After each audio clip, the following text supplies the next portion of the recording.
अरे सर ये क्या हो गया, मतलब कि हर साल तो कंपटीशन बढ़ ही रहा है, नंबर ऑफ स्टूडेंट जो एग्जाम दे रहे हैं वो बढ़ रहे हैं, तो सर जी कट ऑफ तो बढ़ना चाहिए। आप कह रहे हैं कट ऑफ हर साल घट रहा है, कहीं सर जी आप मजाक तो नहीं कर रहे हैं? नहीं बेटा, बात सिंपल सी है। एग्जाम होने के लिए बस 3 महीने बाकी है बेटा, और ये मेरा इस समय मजाक करने का बिल्कुल भी वो बेटा मोटिव नहीं है। जो ट्रूथ है बेटा वही आपको बता रहे हैं, ताकि बेटा क्या करो आप लोग इस 3 महीने के आपके पीरियड में अपना मैक्सिमम एफर्ट दो, एग्जाम ओरिएंटेड पढ़ाई करो ताकि सिलेक्शन मिल सके। और बच्चा यस, ये हम बिल्कुल भी हवा में बात नहीं कर रहे हैं, आप लोग के पास गूगल है, आप लोग चेक कर सकते हो।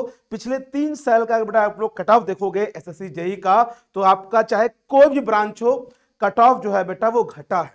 ठीक है, अब भैया ये देखने के लिए सिंपली से बेटा आप लोग क्या करेंगे, आप लोग चेक कर सकते हैं गूगल में बेटा हमने क्या किया है, यहां पर थोड़ा सा आपको ये चीजें को समझाने के लिए ये डेटा यहां पर लेके आए हैं, ताकि बेटा तुम समझो कि हाँ यार एक्चुअल में जिसकी हम पढ़ाई कर रहे हैं, जिसकी हम तैयारी कर रहे हैं, उसमें क्या हाल चाल चल रहा है, क्या हो रहा है। ठीक है बेटा, देखो ये आपका मैकेनिक इलेक्ट्रिकल मैकेनिकल की बात करें बेटा, तो 19-20 में आपका कट ऑफ गया था, ये अनरिजर्व का है बेटा, पेपर 1 का आउट ऑफ 200 मार्क्स। ठीक है, आपका 19-20 में 157, फिर भैया 20-21 में 141, और बेटा ये आपका 2022 जो आपका लास्ट ईयर जो अभी एग्जाम में सिलेक्शन हुआ बच्चों का, उसका कट ऑफ पेपर 1 का 123 था।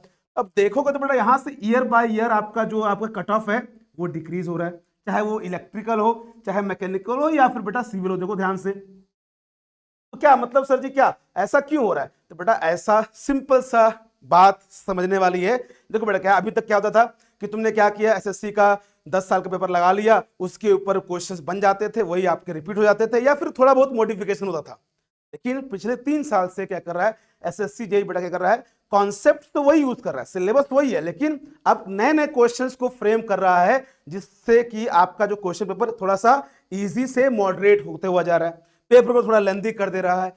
तो बेटा ये ध्यान रखिएगा कि अब से ये जान लो कि तुम अगर सोच रहे हो खाली हम 10 साल का प्रीवियस से लगा लेंगे तो हमारा सिलेक्शन हो जाएगा, तो बेटा उससे काम नहीं होने वाला है। अब थोड़ा सा बेटा आपको कॉन्सेप्ट पे थोड़ा काम करना पड़ेगा, नए तरह के जो वैरायटी ऑफ क्वेश्चन है उसको सॉल्व करने पड़ेंगे, ताकि बेटा इस कंपटीशन फील्ड में जो आपका एसएससी चाहता है आपसे वो आप लोग उसको दे सको बेटा। और याद रखिएगा कि पैटर्न थोड़ा सा चेंज आपका हुआ है, उस सिलेबस में कोई चेंज नहीं है। क्या है बेटा, नए नए तरह के क्वेश्चंस वो फ्रेम कर रहा है सेम कॉन्सेप्ट पर, जिसके ऊपर बेटा आपको प्रैक्टिस करना पड़ेगा। तो सिर्फ आप लोग ये मत समझना कि हम प्रीवियस ईयर लगा के सिलेक्शन ले लेंगे। ठीक है, तो पढ़ाई करिए बेटा ध्यान से, और एग्जाम ओरिएंटेड पढ़ाई करिए, ये सब चीजें जानिए, तभी बेटा क्या करोगे आप लोग इसके अंदर एक्सेल कर पाओगे, चाहे आप किसी भी ब्रांच से बिलोंग करते हो। बेटा ये डेटा आप लोग को सामने प्रेजेंट है, इसमें कुछ भी इसमें मिर्च मसाला बिल्कुल नहीं लगाया गया है, ये आप लोग देख सकते हो और इसको रीचेक कर सकते हो। तो रीचेक करने के बाद अगर आपका विश्वास नहीं होगा तो रीचेक करने के बाद पढ़ाई करो बेटा एक